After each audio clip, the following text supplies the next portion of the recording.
Pinalawig pa ng Pasig City Regional Trial Court ang suspensyon sa implementasyon ng dapat sanay 85 pesos na dagdag sahod na mga minimum wage earners sa Metro Manila.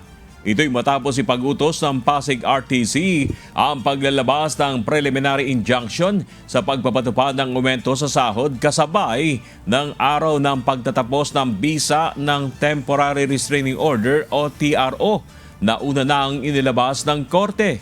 Dahil dito, hindi pa rin matatanggap ng mga manggagawa sa Metro Manila ang unang tranche ng wage increase na nagkakahalaga na sana ng 60 pesos.